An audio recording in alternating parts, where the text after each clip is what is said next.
In this video, I'll be covering everything you need to know to get started with Python programming. If you are trying to get a computer programming job, then this video is for you. Python is not only one of the most powerful programming languages, but also it's very easy to learn. Now, let's discuss what is an IDE, Integrated Development Environment.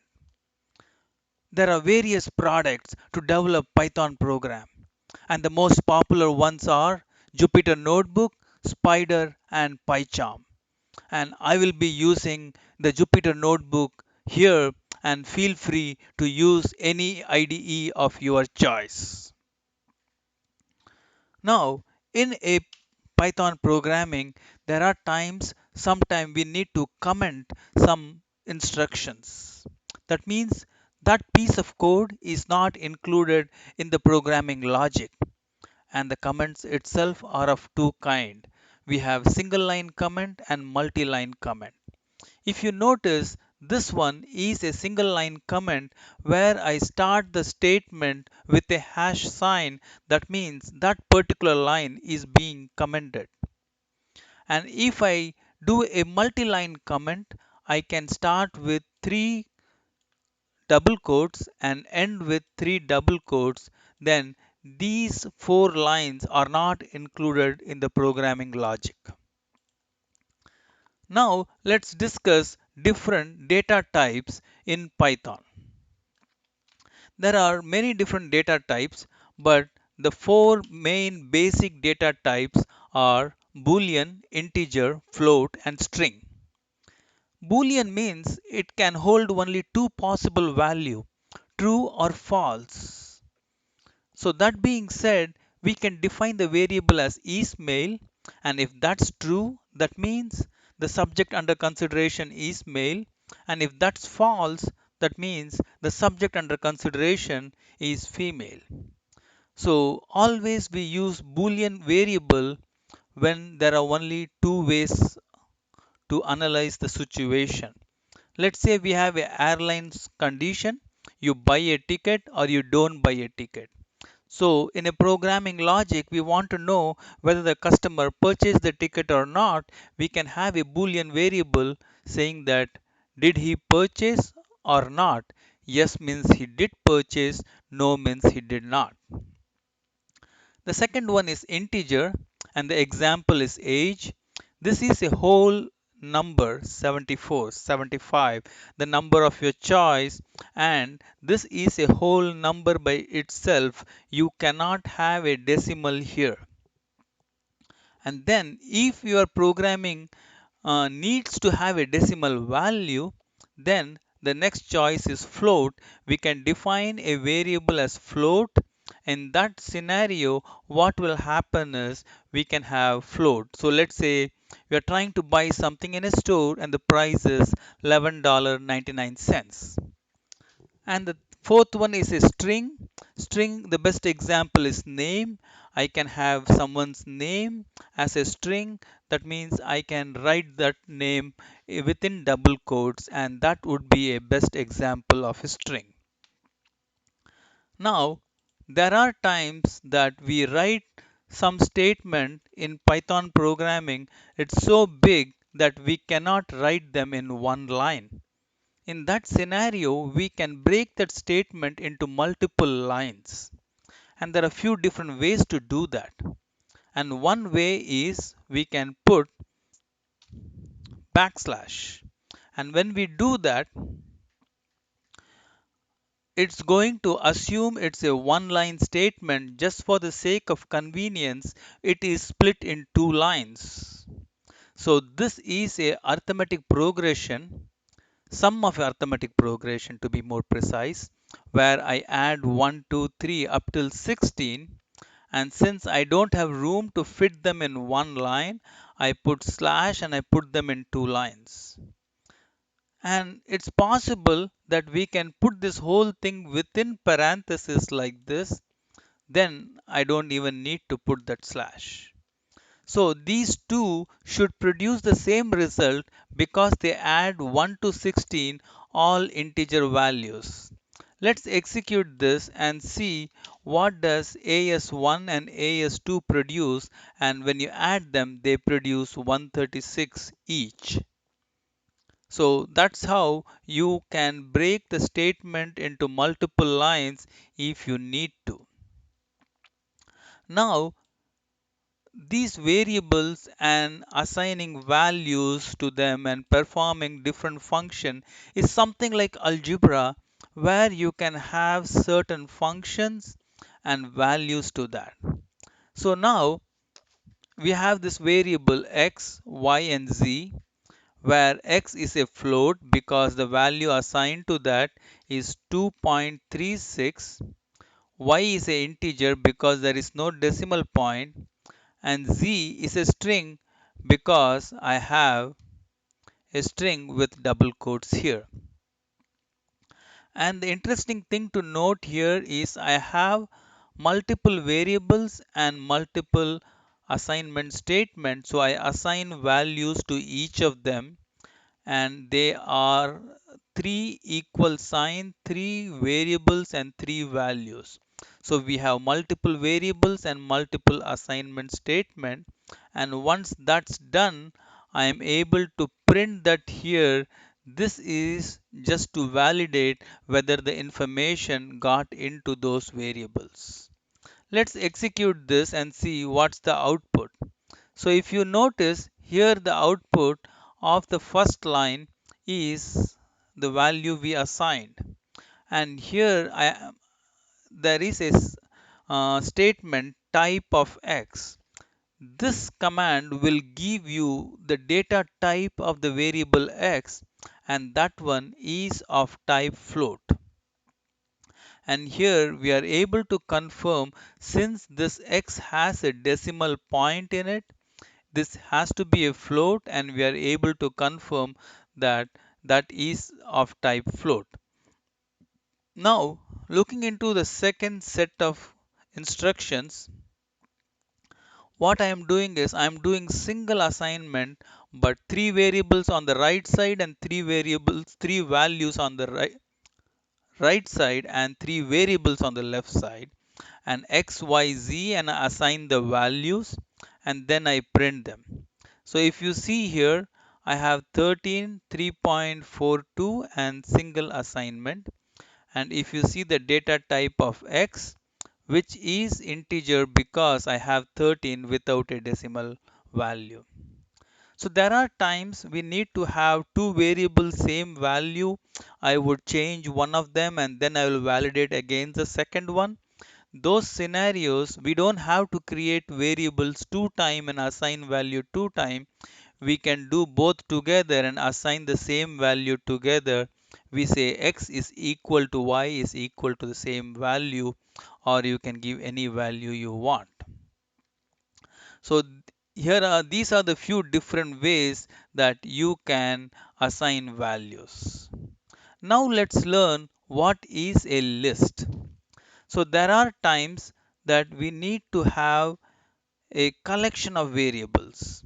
Okay, so then how do we deal with them? So list is a collection of variables of same kind or maybe different kind. Not necessarily they have to be of same kind. So now whenever you have a list, you have to put them within square bracket. So here I say list is made of a integer, two floats and a string, and I put all these four in a square bracket and I assign to variable L1. So L1 is my list which contains four elements and the whole list name is L1. So if I want to print the whole list, I would say just print the whole list. If I want to print one particular element in that element, I have a name here. These are sequential name. So the first element goes with the index 0, 1, 2, and 3. So in the list L1, third index is going to be the dogwood because that is the fourth element and index value is 3. Now I can change one of the element in that, and I can say element 2 or the index 2 be changed to spruce, and then again when I say show me the whole thing, we would see the updated value. Let's execute this and see the result. So first I see the elements as is, which is 13, 3.42, 2.36 and dogwood. And then I say what is the fourth element, which is index number 3, which is dogwood. Then I change the index 2 to spruce, and then I say show me again.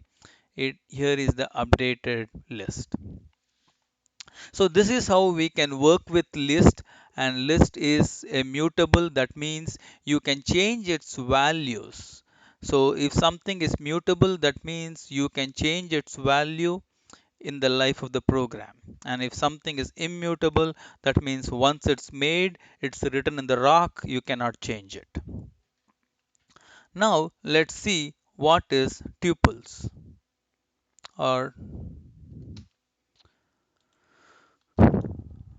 okay, tuples. So this is immutable, and the main difference in this in the code or the syntax is these come in regular braces. I can have n number of elements like a list, and I have to put them in a normal braces, and then once it's prepared, it's final, and after that I cannot change it. So if you see, I have made a tuples with value tulip and 11.99. So something like name of a flower and its price. If I want to see the whole tuples, then I would say T1 and it will show me the whole thing. And if I want to see the first element and the second element, I will say index 0 and 1, and that will show me the output. So we are able to see the value. So if you try to update any of these, it's not going to work because it is immutable. Now let's move on and work with strings. Okay. So far we have worked with few different data types, and now let's work with string. So what is a string? You have a sentence, you have a name, all these are of type string. Okay, so and these strings are immutable, but you can point to different string with the same variable. So now we have a first string which goes, the variable name is s1. Python does not attack humans by nature. So that's the string, I have it there. And then when I say print that string, it's going to print it as is, and I'm able to see the output here. Now in this string, if I want to see the data in index number 1, so which is the second one, which will be y. Okay, index 0 is the first one, 1 is the second one, and we cannot change a particular position of the string or a particular index value of the string because it is immutable. But you can change the whole pointer and point to a new string, and here I am pointing to a new string, and then when I say print s1, the same code, it's going to print the new value. And if I say print at index position 1, it's going to print u because u is the second letter in the string. Okay, so now let's move on and learn what is set. Like back in school days, we might have learned set theory and all those kind of concepts. So basically what happens in a set is every element in the set is unique. If you have some element in that duplicated, and when you save it, it will not have duplicate value. So say we have a set with these values. I write Mike here, and I write Mike again, and I write Tom here, and I write Tom here again. Oh, Tom is one more time, many times. So now I am creating names, numbers which are of type integer, which are of type float. Everything is in this set and I'm saving it. When I save, what will happen is all duplicate values will be eliminated and it will contain unordered or unsorted collection of unique elements. Okay, so let's execute and see what happens. Now, when I execute and I see the output, here I can see the output contains unique value for each of these, which is perfect, which is what we want, where we want unique elements. Now there are two other methods on this. One is pop and one is add. Pop will pop out something and add will add in something. So now you want to remove something out, we have to use the function or the method pop. And when you execute this, the first element 3.42 will be popped out. Okay, and then you will start with 13 Tom. And then there is one more method add, which will add it to the end. And when I say add camel, it will add camel. Oh, not necessary end because it's not sorted. So it will add camel in this list. And then when I say print, it's printing and I have a new set, and the difference between the first set and the second set is one element is popped out and one element is added in. And now I have two different sets, but because it's the same variable, that's the prior value and the new value. And what is the data type of this? The data type is set. Okay, so now let's move on and we can see, is it possible to make a set if you have made a list already? So let's say we have made a list and I'm working with the list, and after that I realize, oh, it would be good if I had a set. So the question is, can we make a set from a list? Yes, it's doable. So now let's say we have a list camel, duck, and duck appears few times, and this number 1199 also appears two times. Because it's a list, it can have duplicate values. Then what I do is I take this list L2 and pass as a parameter to set. And here I am having a set function and I pass this list as a parameter, and that will produce a set2. This set2, when I print, it will show me only unique values. Okay, let's execute and see how it behaves. So now this is the output and it shows me 13 duck, 1199 and camel. Fortunately, duck doesn't appear two times, 1199 doesn't appear two times. So that was output of these three lines of code. Now let's say I don't have a list. I straight away have a list itself as a parameter. Okay, so can I pass the list as a parameter and can I create a set out of it? So what I do is I pass the whole array to the set. So it's kind of the first two are almost similar. It's that I create a variable called L2 and I pass it. Here I straight away pass the list. So these two are almost the same. It's just the different way of executing the instructions. And this will produce here the number 2 will not be duplicated, joy will not be duplicated, and I will have the output with 1 2 3 and joy. Okay, this is the interesting one. Can I make a set on a fly?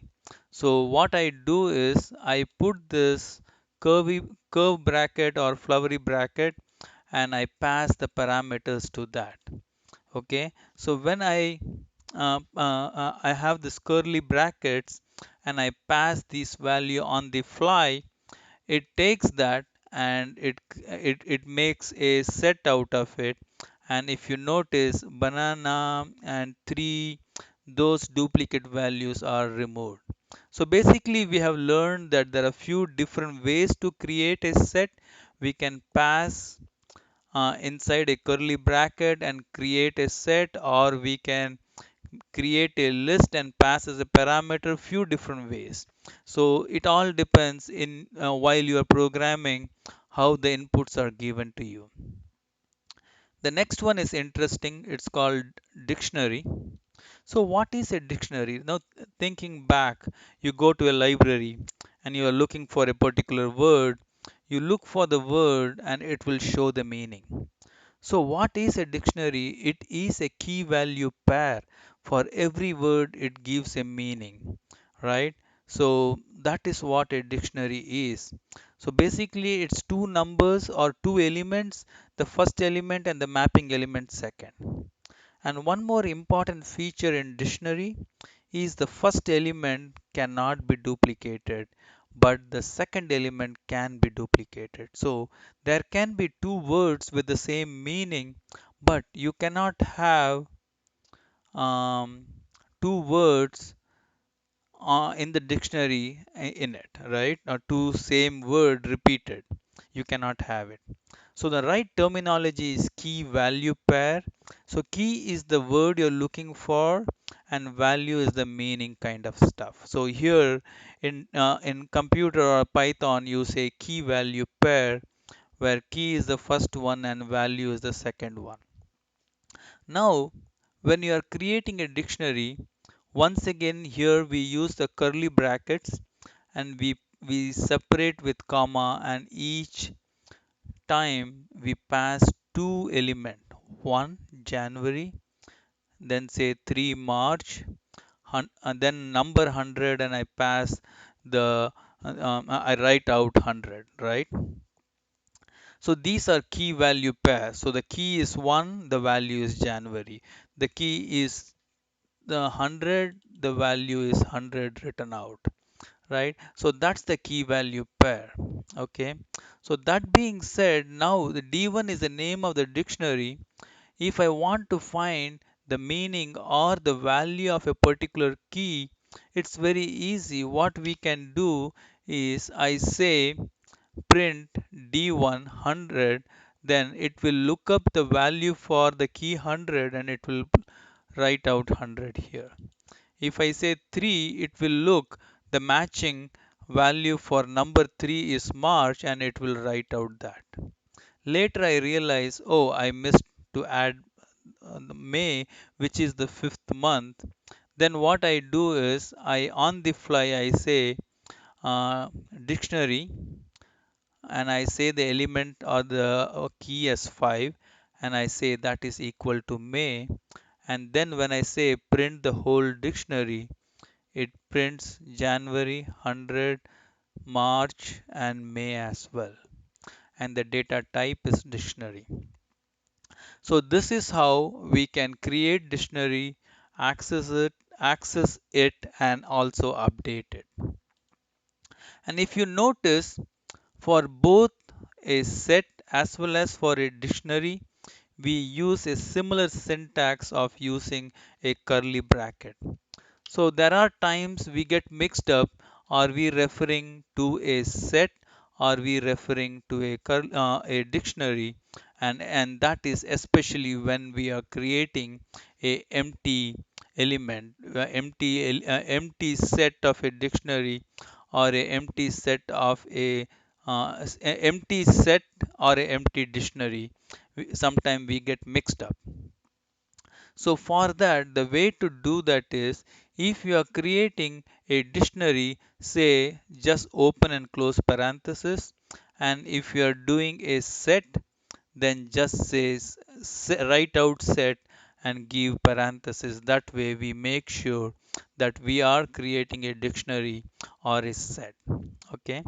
and especially there are times you would create a empty dictionary or a empty set and then start your process, and I would say this is the way to go by which we make sure we are using the right data type. Okay, now comes the important part. There are times we create data type of one type, maybe a float, maybe a integer or something, and later we realize that is not the one we need. I want to change the data type. In that scenario, how do we handle it? Okay, so let's say I created a number float which is minus 34.2. Later I felt, oh no, it should be an integer. Then can I convert it into an integer? Yes. So let's look at this piece of code. So we create this floating number minus 34.2, and what is its data type? Let's execute this. Data type is float. Perfect. Then here I do typecasting or data type conversion. I say even though it's a float variable, I want to convert it of type integer. So now what happens to the decimal part? It will remove the decimal part and it will store the whole number part, and it will have value 34 here. Okay, so now let's say instead of 34.2 I have 34.7 and I execute this. It's going to still show 34. It's not rounding it, it's just chopping the decimal part. Okay, so now the integer value is of this number is minus 34, and that gets stored on this variable I1, which is of type integer, and I'm able to see the data type and the value for that here. Now later I want to convert it back to a float. So I can once again do typecasting, and I can say convert data type for the integer to a float, and when I do and I save it in F2 and I print this F2, then it's printing just minus 34.0. So when there is no fraction part, it cannot guess what the value is because we lost that information. So this process is not completely reversible. So if you are converting a float to a integer in your program, watch out and make sure you don't need the fractional part and before you do that. Okay, and then make sure that we are converting or typecasting the right variable. If you have something string, you have a sentence, you cannot convert that to a float or you cannot convert that to an integer because that's written something in English and you cannot convert that to a number. Okay, now let's move on and talk more about strings. As we learned before, string is immutable, right? But if you need to make some changes, how do we work with it? So here I have a string s3, and the content of that s3 is string is immutable, and when I execute this statement, so here I am saying show me the data type of this variable s3 and its content inside. So it says the data type is string and the content is string is immutable. And as far as this syntax of printing, I'll say don't worry, I'm just going to cover that in within few minutes. So don't worry about the syntax. So the main thing to focus here is the data type is string and the content of the variable is string is immutable. Now what I'm going to do is I am going to pass that string as a parameter to list, and I'm going to store that in a list by name L3, right? So what is a list? A list is a collection of element, maybe of same kind or different kind, and here it's going to convert string is immutable into a series of element, and each element is in this, and it's going to create I don't know, maybe 19 elements, and it's going to put each of them in one position. And now after converting that, I can go to this list 3, and the 19th position, in that case it's 20th, no, 20th position 19 index. I'm going to change it to a question mark, and once again I execute. So these two output look almost the same, except that the last element here is exclamation and here is question mark. So we have kind of, because the list is mutable and string is immutable, I'm able to change one element of the list. Okay, so that is what I am trying to demonstrate here, that we can use a string and you want to make some changes, then you can create a new string and point to that, or put that into a list and play around with that. Okay, now let's see all this formatting thing. I discussed about that before, but let's formally learn how to format input and output in Python. Okay, so here if you see, I want to format it, and the syntax of formatting any print statement is something like this.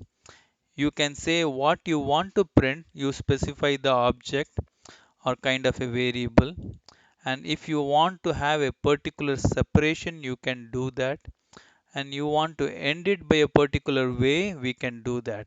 Sometime you want to end it and say I want to go to a new line, then you say slash n. Okay, or you can even give a special way to end it. Then you can say I want the output to go to standard system output or not, and flush is automatic, false or true. That means after execute, how do you want to flush it? Okay, but I'll say these things very rarely we use it, so don't worry to get started. So let's keep our focus on the first few elements, or the first few like arguments. So if you see here, I am trying to print four variables: 13, 3.42, 2.36, and true. So I have integer, float, and boolean. And when I say execute this,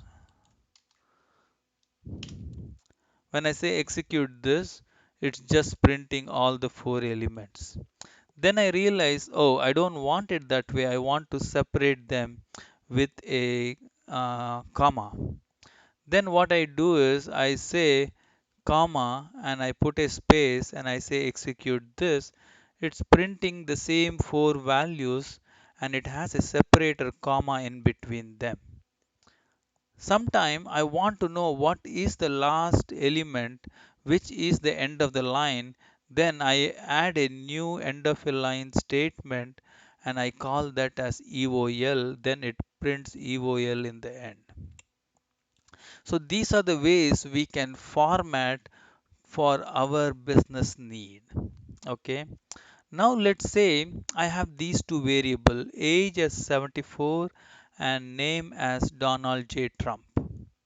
I want to format this and print it out. I want to write president, his name is so many years old. Okay. So I have two variables. So what I do is when I say print within single quotes or within quotes, I write the string, and whenever I have any variable to be dynamically plugged in, I put this curly brackets here for them. And I have two curly brackets is going to place the first one in first and the second one in second. By doing that, on the fly, it's going to say President Donald J. Trump is 74 years old, right? Now, there are times that you have so many variables, you don't want to assume the first, second, third, you want to change the order. In that case, you can also say uh, index value 0, 1, and you can change this variable So when you say 0, you are referring to name. When you say 1, you are referring to age. And when I switch the age and name, it's going to switch the position. And similarly here I switch the numbers, and I based on that it will choose accordingly different variables. Okay. Now there are times on the fly you want to change the variable itself.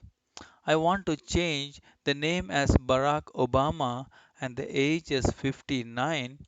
Then what I can do is I can say here president name, age, and I can pass the variable itself here with the values, and that works as well. So there are a few different ways, okay, and these are the most commonly used formatting the outputs. So there are many more methods, and you can look into Python documentation and learn the other ones as well. But for most practical purpose, this is sufficient and you can live with this. Now, let me do one more, and this one is how do we collect input from a user? So now let's say we want to ask user few values, and the user is going to enter those values, and then we do some computation and we are going to show the output. Now let's say I ask the user how much money do you have at home, and he says I have $5. And how much money do you have in the bank, and he says I have $100. Then the program is going to take those numbers and it will store it into a integer value. So for that we have to do typecasting here, or data type conversion, because here input you can enter anything. You want to convert that to a data type of integer and add them and say the total value you have is I3, which is sum of this. So let's try executing this. It's asking how much money do you have at home? $5. How much money you have at bank? $100. So it says the total you have is 105, which is sum of 5 and 100. Okay, so we learned how we can collect inputs from a user and then do some manipulation and then display it on the screen. So I think pretty much we covered all the topic what I was looking for today. And with this, I am done for this session, and I thank you for watching this video. And if you haven't subscribed to my channel before, I would request you to subscribe to my channel. And that's it for today. Thank you. Bye.